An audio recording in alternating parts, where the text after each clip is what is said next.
আন্দোলনকারীরা। ঢাকা চট্টগ্রাম মহাসড়কে পুলিশের সাথে আইন শৃঙ্খলা বাহিনীর ব্যাপক সংঘর্ষ হয়। মিরপুর এসিবি চত্বরেও ধাওয়া পাল্টা ধাওয়ার ঘটনা ঘটে। ব্যারিকেড ভেঙে উত্তরাতেও অবস্থান নিয়েছেন আন্দোলনকারীরা। নিরাপত্তায় রাস্তায় রাস্তায় কাঁটাতারের বেড়া দিয়ে কঠোর অবস্থান নিয়েছে সেনাসহ বিভিন্ন বাহিনীর সদস্যরা। মাহবুব কবির চপল জানাচ্ছেন বিস্তারিত।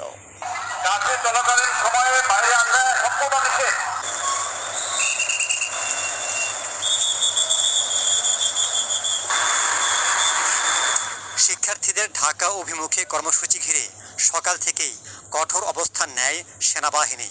তারপরও ঢাকা চট্টগ্রাম মহাসড়কের শনিরাখড়া যাত্রাবাড়ি এলাকায় রাস্তায় নামে আন্দোলনকারীরা। পুলিশ তাদের ধাওয়া দিলে সংঘর্ষ বাধে।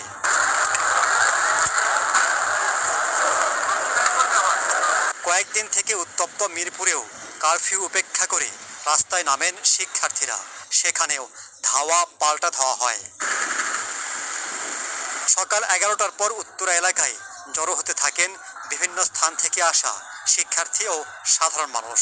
মিছিল নিয়ে এক পর্যায়ে বিভিন্ন সড়কে অবস্থান নেন তারা।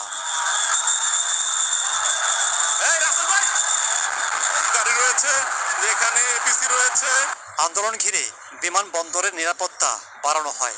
তল্লাশি করে ঢুকতে দেওয়া হয় যাত্রীদের। নাশকতা ঠেকাতেও নেওয়া হয় বিভিন্ন পদক্ষেপ। রাজধানীর ধানমন্ডি সংসদ ভবন, গণভবন এলাকায় নিরাপত্তার চাদরে ঢেকে ফেলা হয়েছে গতকাল রাত থেকেই। ঢাকা বিশ্ববিদ্যালয় ও শাহবাগ এলাকায় চারদিকে অবস্থান নিয়েছে সেনা সদস্যরা। ব্যারিকেড ভেঙে তাদের কাছে চলে যান আন্দোলনকারীরা। কোনো সংঘর্ষ ছাড়াই সেখানে দুই পক্ষ অবস্থান করতে দেখা গেছে। আর সেনাবাহিনীর যেসব ভাইয়েরা আমাদেরকে বাধা দিতে চেষ্টা করবেন, আপনাকে বলতে চাই, আপনারা দয়া করে স্বৈরাচার সহযোগী হবেন না।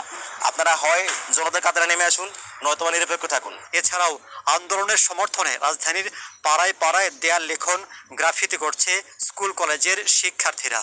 গুলশানের নিকেতনে এ কর্মসূচি হয় সকালে। বিভিন্ন বাসা থেকে বেরিয়ে এতে যুক্ত হন অনেকেই। শিক্ষার্থী আর সরকারের কঠোর অবস্থানের কারণে দেশ জুড়ে অচলাবস্থার সৃষ্টি হয়েছে। উদ্বেগ উৎকণ্ঠায় মানুষ। এর সমাধান কবে হবে সেটাও অজানা। তবে সাধারণ জনগণ মনে করছেন উদ্যোগটা নিতে হবে সরকারকে। মাহবুব কবির চপল, এটিএন বাংলা, ঢাকা।